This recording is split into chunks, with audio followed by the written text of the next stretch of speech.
Assalamu alaikum, I'm Aisha and you're watching Samaa News. Here are today's headlines.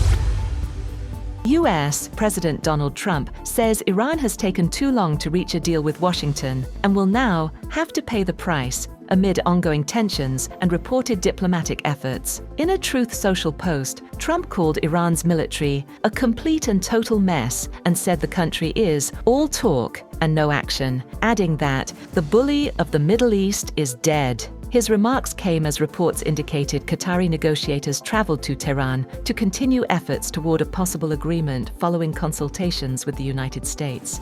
White House officials did not immediately comment on the post or the reported diplomatic outreach. Hours later, President Donald Trump warned that the United States will launch major strikes against Iran if ongoing negotiations fail to produce a peace agreement. Speaking at the White House, Trump cited Iran's alleged downing of a U.S. Apache helicopter near the Strait of Hormuz and said Washington was prepared to respond forcefully. He also claimed, without providing details, that the United States has been removing millions of barrels of Iranian oil. President Masoud Pezeshkian has said that Iran must move beyond the current state of neither war nor peace, while insisting that the country will not surrender to pressure or ceasefire violations. Speaking in Tehran, Pezeshkian said, "War is not in Iran's interest," but warned that any threat to the country's dignity, territory, or sovereignty would be met with resistance. In a later tweet, Pezeshkian said, "Tehran will stand firm against any pressure or threats," following renewed warnings from President Trump. He dismissed threats against Iran's infrastructure, including its transportation, electricity, and water networks, describing them as a sign of desperation rather than strength.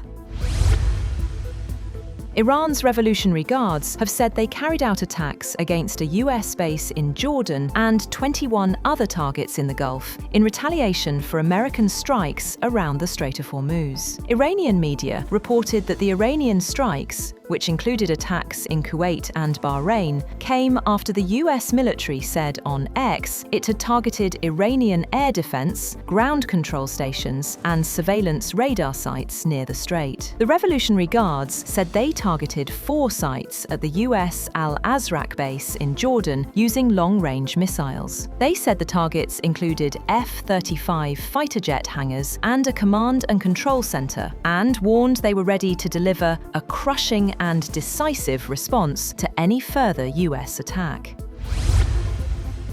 On the other hand, the United States has imposed a new round of sanctions targeting individuals and companies allegedly linked to Iran's military procurement networks. The U.S. Treasury Department announced measures against 6 individuals and 4 entities, including firms based in China and Hong Kong. Treasury Secretary Scott Bessent said the sanctions are aimed at disrupting efforts to acquire weapons and military-related equipment, adding that Washington will continue to target networks supporting Iran's armed forces.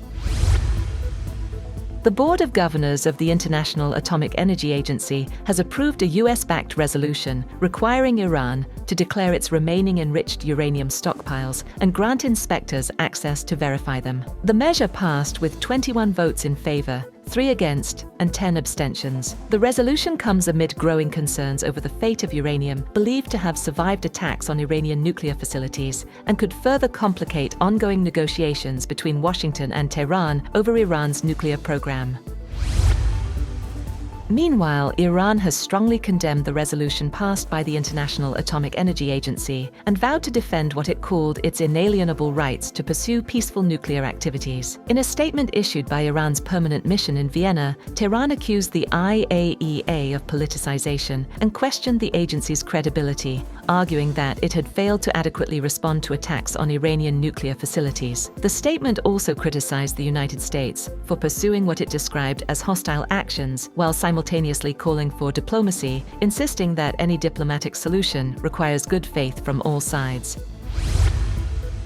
Hundreds of anti-immigrant protesters have taken to the streets of Belfast, with some setting vehicles alight after police charged a Sudanese man over a knife attack that left one person with serious neck and head wounds. Masked youths gathered at points across the city, with police responding by deploying armoured vehicles. Protesters set fire to a number of vehicles, including a bus in East Belfast. The BBC reported that a crowd of 100 men kicked in doors and broke windows of homes on a street in East Belfast. Sky News showed footage of a house on fire.